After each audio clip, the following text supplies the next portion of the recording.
Hi, welcome to the Conversation of Mass. Today we have a bonus episode, so rather than talking about science, we will be talking about philosophy. And today we will be talking about the topics of hope and fear. So, my question about hope and fear, in your opinion, which emotion is more powerful for you? Both I would say are definitely powerful in their own respects, but I would have to side on fear. And I'm quite the opposite. I would side with hope. And what's your reasoning behind saying that fear is the more powerful emotion? I mean, it's many things. It's more of frankly, it's more of a gut feeling. I just feel like I know it, I just don't know why. But a big thing or a big idea that I had was hope or fear is a human reaction to something that can have physical repercussions. Um, Okay. versus hope is an emotion. So, I was kind of using the same defense in my case, actually. So, hope, in my opinion, is just as much of a natural reaction as fear because of what hope is based off of. In Laws, Morals, and Ethics by Jeffrey C. Hazard Jr., he says that um, every one of us is born into a culture that has its own specific folkways in which we become indoctrinated. So, pretty much what he's saying is as you grow up, these morals are instilled within you, and hope is based off of those morals. No matter what you do in your life, your hope, if it exists, will always be based off of your morals, which were developed naturally before you were even able to make your own decisions. See, And be- I agree with that, but my my question is, isn't really everything in life based off of morals in one way or another? Technically, you could say that, yes. The more you think of it really depends on how you look at every decision you make in your life. If you analyze every single decision as having a cause, then yes, you could say they're all based off of morals and your prior experiences. But some people will say that your choices are sometimes random, or not influenced by anything, or simply influenced by luck. And that's kind of where I get confused with it. Because what even is luck?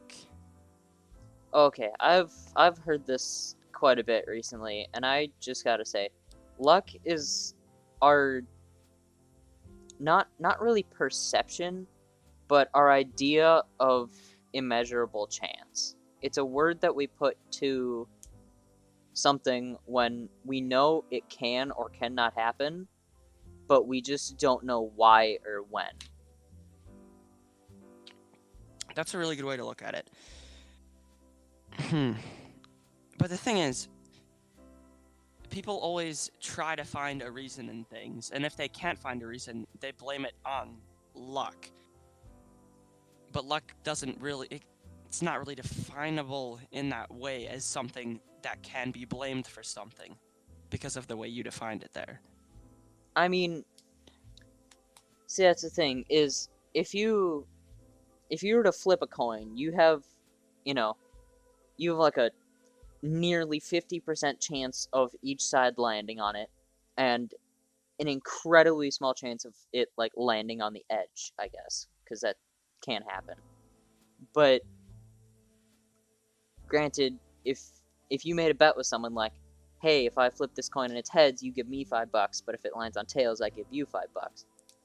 And it lands on tails and you have to give up $5. That's I mean, it is luck because it it's a chance that you can't really control and is at least in with human deviation cannot be measured to a certain extent.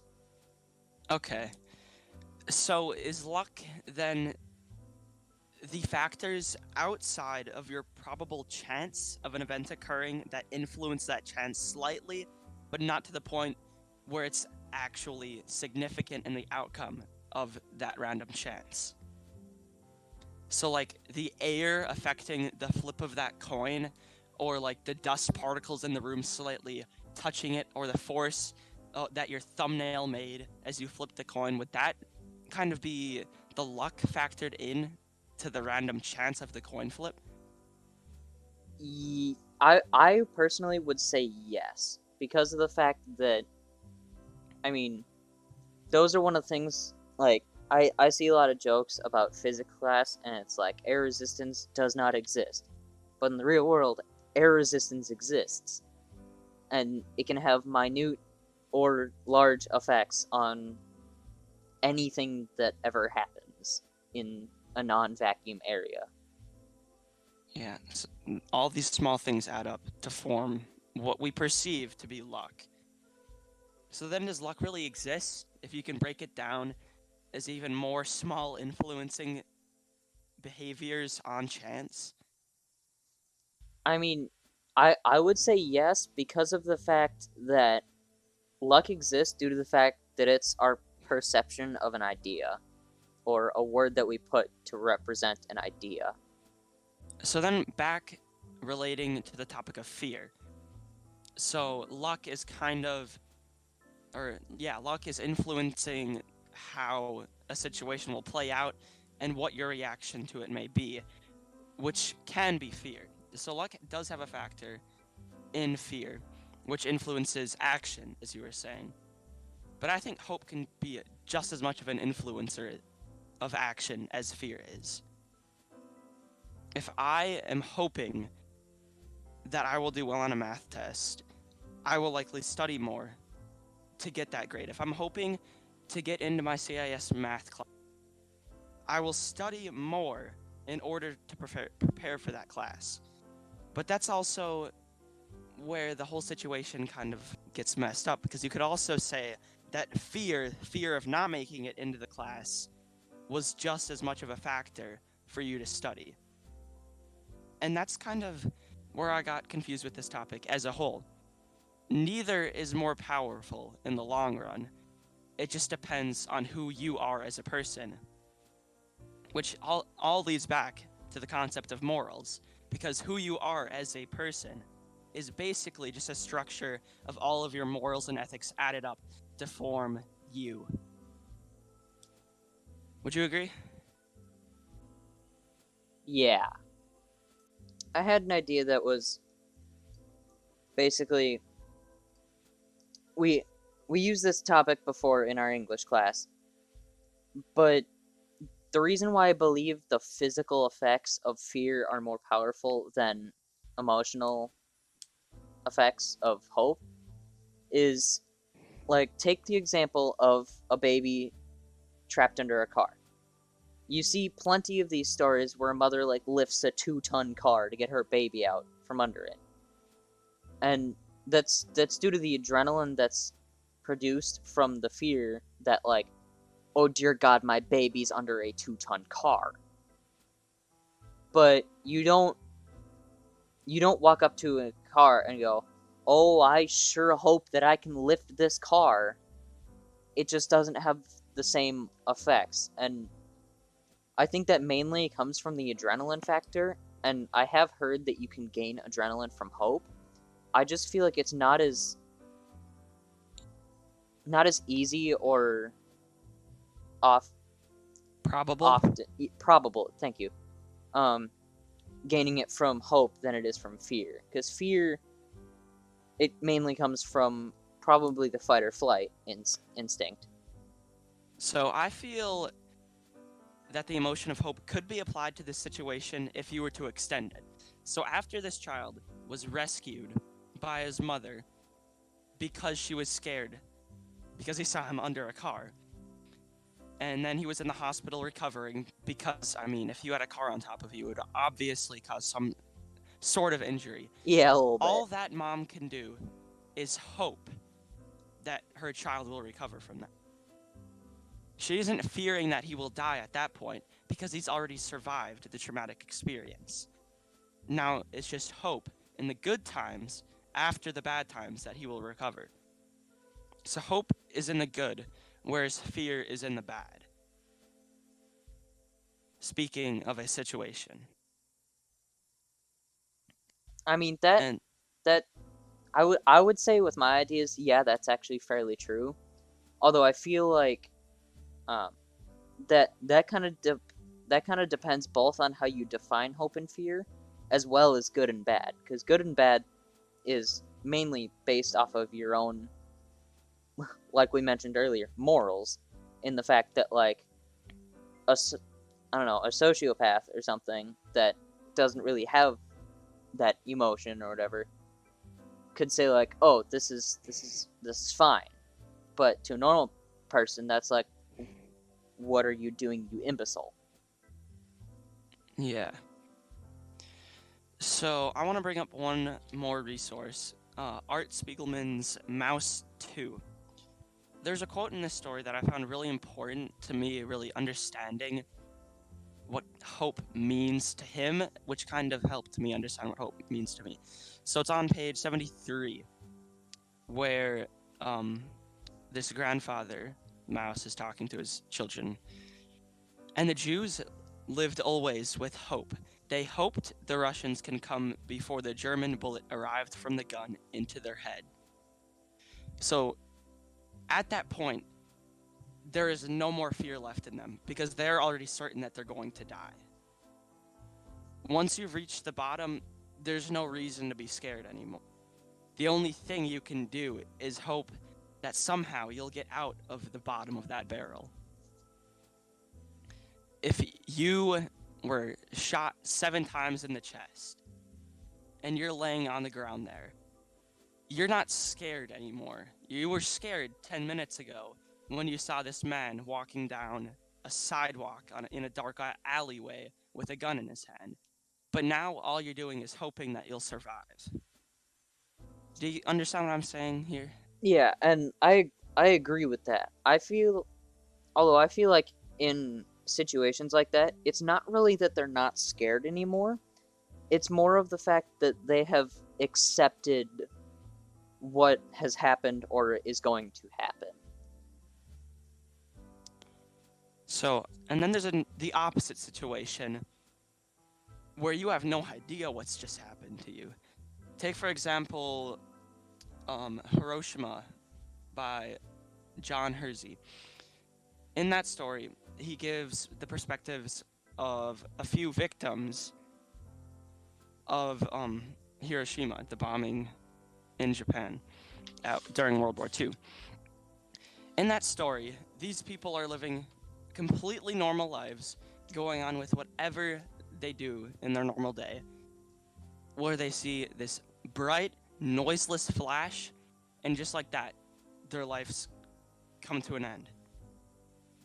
And for some, they survived too. That's the incredible part of it. The random luck, the fact that they were standing behind a bookshelf or happened to be in a basement under a desk or near a wall at the exact moment that bomb went off, led to their survival in this situation. Whereas some just died before they could even realize what was happening to them.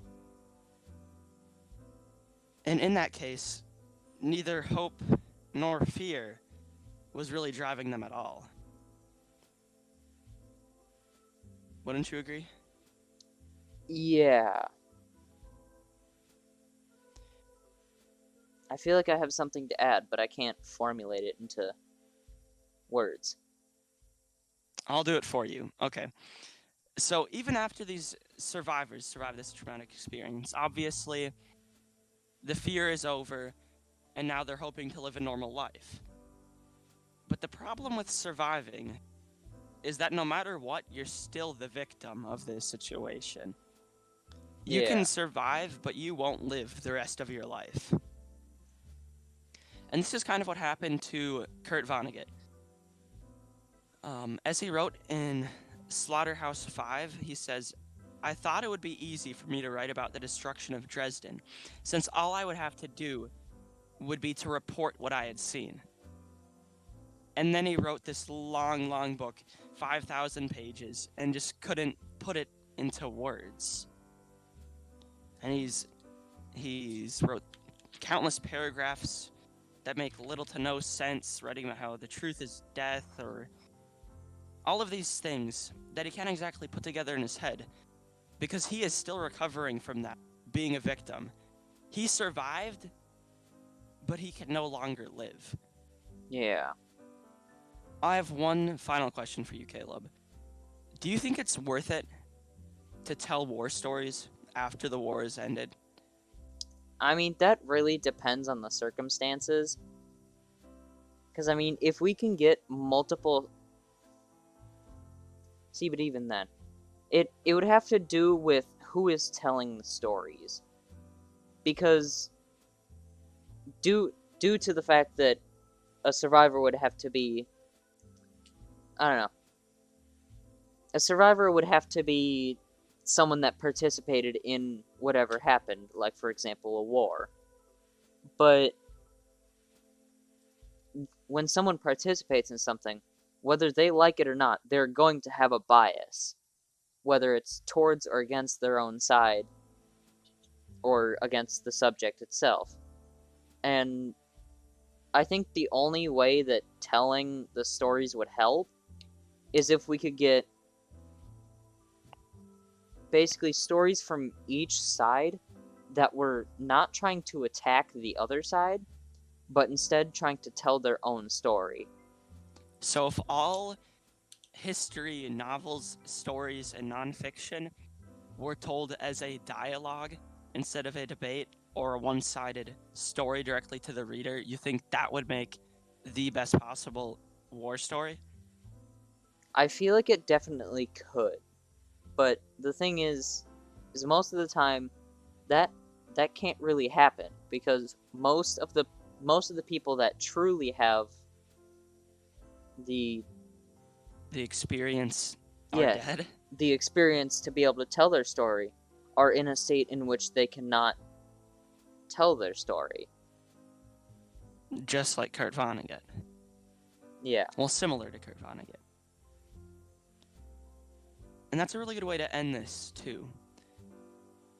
So pretty much we've decided that war stories can't be told. Hope and fear both have very little meaning. And luck is the only thing deciding what really happens in this world.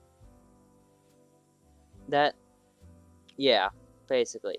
That's a good summary. Well, I hope you've enjoyed. Have a good night.